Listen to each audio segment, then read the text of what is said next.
पाठ 16 स्वार्थी दानव। एक बगीचा था, बड़ा ही सुंदर, बहुत ही बड़ा। बगीचे से कुछ दूरी पर छोटे बच्चों का एक स्कूल था। जब स्कूल में छुट्टी होती तो बच्चे उस बगीचे में आकर खेलते थे। बगीचे की कोमल हरी घास पर दौड़ते खिलखिलाते। क्यारियों में छोटे छोटे फूल खिले रहते जो सितारों की तरह जगमगाते से लगते थे। बाग में आड़ू के 12 पेड़ थे।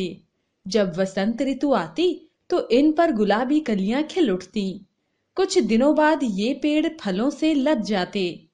उन पेड़ों पर पक्षी इतने मधुर स्वर में गाते कि बच्चे अपना खेल छोड़कर मुग्ध होकर उन्हें सुनने लगते। फिर वे आपस में बातें करते, वाह, हम कितने सुखी हैं। बच्चों की हंसी से भरा वह बाग स्वर्ग के किसी कोने जैसा लगता था। वह बाग वास्तव में एक बड़ी हवेली का हिस्सा था। वह हवेली एक दानव की थी। वह दानव किसी दूर देश में अपने मित्र के पास गया हुआ था। कई वर्ष तक वहां रहने के बाद वह अपनी हवेली में लौटा तो उसने बच्चों के झुंड को अपने बाग में खेलते देखा। तुम लोग यहाँ क्या कर रहे हो? उसने चिल्लाकर पूछा तो बच्चे सहम गए। गुस्से के कारण भयानक हुए उसके चेहरे को देखकर बच्चे डरकर भाग खड़े हुए। यह बाग मेरा है, मेरे सिवा कोई दूसरा यहाँ पैर भी नहीं रख सकता। दानव चिल्ला चिल्ला कर बोल रहा था। उस स्वार्थी दानव ने अपने बगीचे की चारों ओर एक बड़ी दीवार बनवा दी और उस पर एक सूचना लगवा दी, प्रवेश निषेध। अब बच्चों के खेलने के लिए कोई जगह ही नहीं बची थी। वे बेचारे सड़क पर ही खेलते, लेकिन वहां धूल थी, नुकीले पत्थर थे। स्कूल से वापस आते हुए वे बगीचे की दीवार के चारों ओर चक्कर लगाते और उस सुंदर बगीचे की तारीफ करते हुए उदास हो जाते। ओ, पहले हम कितने खुश थे, बच्चे उदास स्वर में एक दूसरे से कहते थे। वसंत के दिन आ गए। हर तरफ रंग बिरंगे फूलों से पेड़ पौधे भर गए। नन्हे पक्षी इन फूलों से भरे पौधों पर बैठकर चहचहाते। लेकिन दानव के बगीचे में पेड़ पौधे बेजान से थे। ना तो उन पर कोई फूल ही खिला, ना ही कोई पक्षी किसी डाली पर आकर बैठा। वहां हर तरफ जैसे शीतकाल ही छाया हुआ था। एक दिन एक नन्हे से फूल ने घास में से अपना सिर निकालकर झांका, लेकिन जब उसने बच्चों के लिए प्रवेश निषेध की सूचना वाली पट्टी देखी तो उसने अपना सिर फिर से घास में छिपा लिया। फिर उसने कभी सिर नहीं उठाया।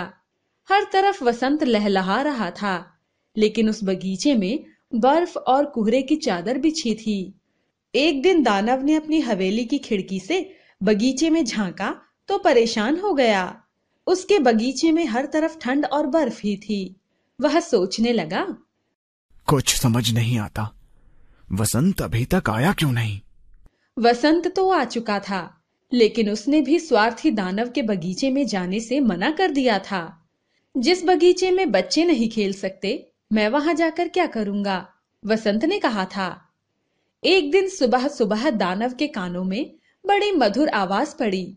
यह किसी पक्षी के गाने की मधुर ध्वनि थी। दानव को तो पक्षियों का संगीत सुने जमाना गुजर गया था, इसलिए उस समय उसे चिड़िया का स्वर संसार में सबसे मधुर संगीत जैसा लग रहा था। उसने देखा कि ठंडी बर्फीली हवा चलना बंद हो गई थी। फूलों की सुगंध से भरा हवा का एक झोंका उसके कमरे में आया तो उसका तन मन आनंद से झूम उठा। वाह, लगता है वसंत का मौसम आ गया है। यह कहते हुए वह बिस्तर से उठ खड़ा हुआ। दानव ने कमरे की खिड़की से बाहर झांक कर देखा तो एक अद्भुत दृश्य दिखाई पड़ा। बगीचे की दीवार में एक बड़ा छेद हो गया है और बच्चे उसमें से निकलकर बगीचे के अंदर चले आए हैं। बच्चे पेड़ों पर चढ़ गए हैं और उनका स्पर्श पाकर पेड़ आनंद से भर उठे हैं। प्रसन्न होकर पेड़ों ने अपनी हर डाली को फूलों से भर दिया है। पक्षी चहचहाते हुए अपनी प्रसन्नता प्रकट करते हुए इधर उधर उड़ रहे हैं। फूल भी हरी हरी घास में से अपने सुंदर सुंदर चेहरे निकाल निकाल कर हंस रहे हैं। यह दृश्य इतना सुंदर था कि दानव खड़ा देखता ही रहा। फिर उसकी नजर बाग के एक कोने में गई। वहां अभी तक सर्दी पसरी थी। एक छोटा सा बच्चा पेड़ के पास खड़ा था। वह इतना छोटा था कि वृक्ष की डालियों तक नहीं पहुंच सकता था। बच्चा दुखी था। वह चिल्ला रहा था। उस बेचारे पेड़ पर भी अभी तक बर्फ जमी हुई थी। पेड़ ने अपनी डालियां भी झुकाईं, लेकिन बच्चा इतना छोटा था कि उन पर चढ़ ही नहीं सकता था। उस बच्चे की हालत देखकर दानव के दिल में भी ममता जाग उठी। मैं भी कितना स्वार्थी हूं, दानव ने सोचा। अब मैं समझा वसंत बहार मेरे बगीचे में क्यों नहीं आ रही थी। मैं इस नन्हे बच्चे को पेड़ की सबसे ऊपर की डाली पर बिठा दूंगा, इस दीवार को तोड़वा दूंगा, और अब हमेशा के लिए मेरा यह बगीचा बच्चों के खेलने के काम आएगा। उसे अपने आप पर बड़ी ग्लानि हुई। वह नीचे उतरा और धीरे से दरवाजा खोलकर बगीचे में पहुंच गया। दानव को देखते ही बच्चे डर के मारे भाग गए। बगीचे में फिर से सर्दी की बर्फ हर ओर छा गई। वह छोटा बच्चा वहीं खड़ा था। उसकी आंखों में आंसू भरे थे। वह दानव को नहीं देख पाया।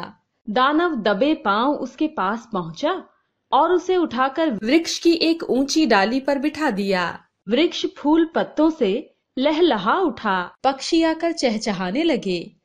उस बच्चे ने अपने दोनों नन्हे नन्हे हाथ बढ़ाकर दानव के गले में डाल दिए और प्यार से उसे चूम लिया।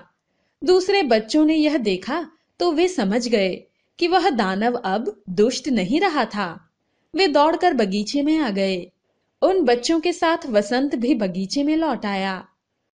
बच्चों, अब ये बगीचा तुम्हारा है, खूब खेलो कूदो, दानव ने कहा तो बच्चे खिलखिलाकर हंस पड़े। बच्चों की हंसी सुनकर फूल भी घास में से सिर निकालकर हंसने लगे। दानव ने बगीचे की दीवार तुड़वा दी। दोपहर को जब लोग बाजार की ओर जा रहे थे तो उन्होंने एक अद्भुत दृश्य देखा। दानव उस बगीचे में बच्चों के साथ खेल रहा था। बगीचे में सबसे ज्यादा फूल खिले थे।